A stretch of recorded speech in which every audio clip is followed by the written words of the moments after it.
Praise the lord. అందరూ బాగున్నారా? క్రీస్తు నామమున అందరికీ నా శుభాభివందనాలు తెలియజేస్తున్నాను. ఈరోజు సంకీర్తన గ్రంథంలో నుంచి 126 అధ్యాయము 5-6 వచనాల్లో ఇలా రాయబడి ఉన్నది. కన్నీళ్లు విడిచుచు విత్తువారు సంతోష గానముతో పంట కోసెదరు. పిడికెడు విత్తనములు చేతపట్టుకొని ఏచుచూ పోవు విత్తువాడు సంతోషగానం చేయుచు పనులు మోసి కొనవచ్చును. చూడండి, ఈ వచనం కన్నీళ్లతో ఎవరైతే విత్తుతారో, కన్నీళ్లతో విత్తువాడు సంతోషగానంతో పంట కోసెదరు. అంటే కష్టముతో, ఇరుకుతో, ఇబ్బందితో ఒక రైతుని చూసినట్లయితే ఆ రైతు పడే కష్టం, ఆ రైతు అప్పు తీసుకొచ్చి ఏ విధంగా అయితే బాధతో, ఎందుకంటే ఆ అప్పు తీసుకొచ్చి పెట్టేటప్పుడు ఎంతో బాధ్యత ఉంటుంది, కన్నీరు ఉంటుంది ఆయనకి. అయ్యే ఇంత అప్పు చేసి పెడుతున్నానే అన్న బాధ ఉంటుంది. బాధతో, భారముతో మరి విత్తుతాడనమాట. విత్తిన తర్వాత కొన్నాళ్ళకి ఆ పంట వచ్చినప్పుడు చేసిన అప్పులు, పడిన కష్టము అంతా మర్చిపోతాడు. ఈ విషయాన్ని ఇక్కడ లేఖన భాగంలో చూసినట్లయితే మన జీవితంలో కూడా చాలాసార్లు మనం కన్నీళ్ళు కార్చాల్సి ఉంటుంది. అయితే ఆ కన్నీళ్ళు ఎక్కడ కార్చాలి అంటే దేవుని సన్నిధిలో కన్నీళ్లు కారుస్తూ విత్తుతే. ఇక్కడ చూడండి, కన్నీళ్లు కారుస్తూ విత్తువారు అంటే బాధతో మరి పని చేసినప్పుడు ఒక ఫలాన్ని ఎలాగైతే రైతు చూస్తాడో, మనం కూడా ఆత్మీయ జీవితంలో కన్నీళ్ళు ఇప్పుడు పెడుతున్నామేమో, కన్నీళ్ళతో దేవుని సన్నిధికి వస్తున్నామేమో, కానీ మనం ఎలా రావాలి దేవుని సన్నిధికి అంటే కన్నీళ్ళతో విత్తువాడు. మీరు మనుషుల దగ్గర కన్నీళ్ళు కారిస్తే మన కన్నీరు వ్యర్థమైపోద్ది. ఎందుకంటే ఏ ఒక్కరి కన్నీరు కూడా ఏ మనిషి కూడా లక్ష్య పెట్టడు, ఎవ్వరు కూడా విలువరు. ఇంకా ఏడ్చేవారిని చూసి ఏడిపిస్తూ ఉంటారు, ఏడ్చేవారిని చూసి ఇంకా ఎగతాళి చేస్తూ ఉంటారు, అవహేళన చేస్తారు. కానీ ఆ ఏడుపులో ఎవరు ఓదార్పుగా మనతో రారు, ఓదార్చడానికి ఎవరు ఉండరు.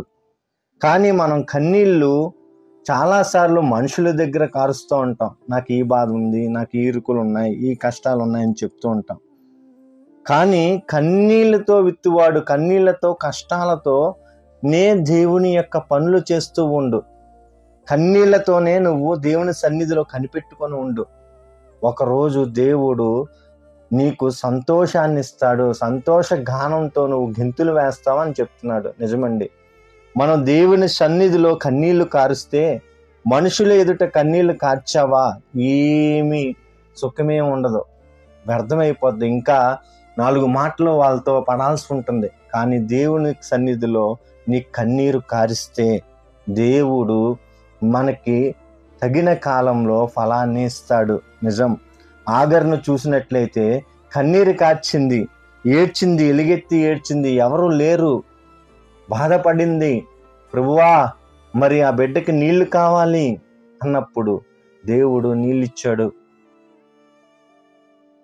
వాళ్ళని, ఆ కుటుంబాన్ని దీవించాడు, ఆశీర్వదించాడు. హిజ్కియా గారిని కూడా చూసినట్లయితే మరి 2 రాజుల గ్రంథం 20 అధ్యాయం 5వ వచనంలో ఈ యొక్క వాక్యం మనకు కనబడుతుంది. నీ కన్నీళ్లను చూచి తిని అంటాడు దేవుడు. ఈ దేవుని సన్నిధిలో కన్నీళ్లు కారిస్తే ఆ కన్నీళ్లు వ్యర్థం అవ్వవు.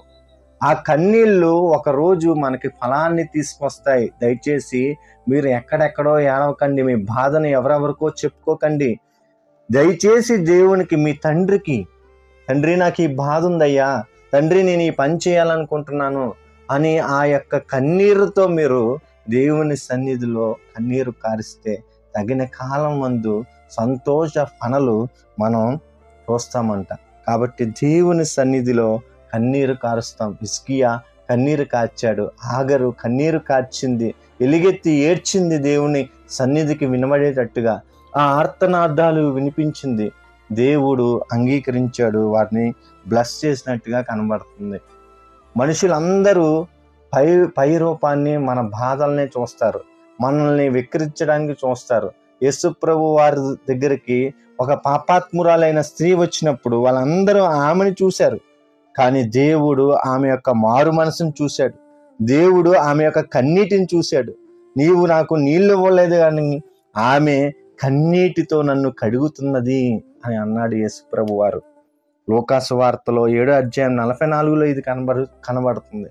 కన్నీళ్లతో అంట తుడిచిందంట తన పాదాలని. మనము ఈరోజు కన్నీళ్లతో మారు మనసుతో దేవుని సన్నిధిలో కన్నీరు కారిస్తే, దేవా ఇదిగో నేను ఈ తప్పు చేశాను, నన్ను మన్నించయ్యా అంటే సంతోష పనులు ఒకరోజు నువ్వు కోస్తావు, ఆత్మ ఫలాలను ఒకరోజు నువ్వు అందుకోగలుగుతావు. కాబట్టి మనం దేవుని సన్నిధిలో కన్నీరు కారుద్దాం. ఎందుకంటే మనుషులు ఎవ్వరు కూడా మన కన్నీళ్ళకి వెలకట్టరు. కన్నీళ్ళని ఎవరైనా దాచుకుంటారండి? ఎవ్వరు దాచుకోరు. పన్నీరుని దాచుకుంటారు, కానీ పన్నీరు ఏంటికంటే మంచి వాసన వస్తుంది కాబట్టి పన్నీరుని దాచుకుంటారు, కానీ కన్నీరుని ఎవరు దాచుకోరు. కానీ దాచుకునేవాడు ఒక ఆయన ఉన్నారు. నీ కన్నీటికి వెలకట్టిన వాడు, నీ కన్నీటిని విలువగా చూసేవాడు దేవుడు ఉన్నాడు. కీర్తన గ్రంథం 56వ అధ్యాయం 8వ వచనంలో, నా కన్నీళ్లు నీ బుడ్డిలో నుంచబడి ఉన్నవి, అవి నీ కవిలిలో కనబడును కదా. చూడండి, నా కన్నీళ్లు నీ బుడ్డిలో ఉన్నవి అంటున్నాడు భక్తుడు. నిజమేనండి, ఆయన సన్నిధిలో మనం కార్చిన కన్నీళ్లు దేవుడు చూస్తున్నాడు. మనుషులు అయితే మన కన్నీళ్ళని, కార్చే కన్నీళ్ళని ఎవరు చూడరు, ఎవరు దాచుకోరు కూడా. ఆ విషయమై ఎవరు ఆలోచించరు. కానీ దేవుని సన్నిధిలో కార్చిన ప్రతి కన్నీటి బొట్టు విషయమై దేవుడు ఆలోచిస్తున్నాడు అన్న సంగతి మర్చిపోకండి. దాని ప్రకారంగా మనకి ఒక రోజు మనం కార్చే కన్నీరుని బట్టి ఒక ఫలాన్ని అనేది మనం పొందుకుంటాం. రైతు ఎలాగైతే సంతోష పంట కోస్తాడో, మనం కూడా ఆశీర్వాదం అనే పంటని కోస్తాం. దేవుని సన్నిధిలో మనం మొరపెట్టుకుందాం, కన్నీళ్లు కార్చుదాం. కన్నీళ్లు కారుస్తూనే ఆత్మీయ జీవితాన్ని ముందుకు నడిపిద్దాం. దేవుని ద్వారా ఆశీర్వాదాలు పొందుకుందాం. కళ్ళు మూసుకుందాం. స్తోత్రం స్తోత్రం స్తోత్రం ప్రభువా. నాయన, కన్నీళ్ళతో విత్తువాడు సంతోష పనులు కోస్తాడని ప్రభా తండ్రి, నాయన నీ యొక్క లేఖనంతో ప్రభా తండ్రి మాతో మాట్లాడావు. దేవా, ఈ మాటలు ఎవరైతే విన్నారో ప్రభా, వారి జీవితంలో ఆవేదనలు ఎన్నో ఉండొచ్చు దేవా నాయన, ఎన్నో ఇరుకులు ఉండొచ్చు, సమస్యలు ఉండొచ్చు, ఆత్మీయ జీవితంలో పడిపోయింది అవ్వచ్చు దేవా నాయన ప్రభా తండ్రి, వెనుకబాటు అవ్వచ్చు ప్రభా తండ్రి నాయన.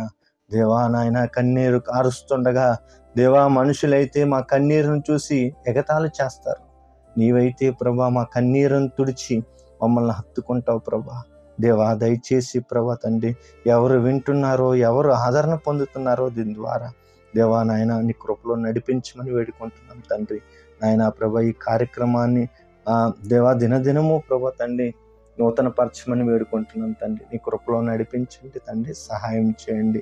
వింటున్న ప్రతి బిడ్డకి దేవా ఆశీర్వాదము, క్షేమం కలిగేటట్టుగా నీ కృప చూపించమని, అందరినీ జ్ఞాపకం చేసుకోమని ఈ ప్రార్థన యేసయ్య అతి పరిశుద్ధ నామమున అడిగి వేడుకుంటున్నాం తండ్రి.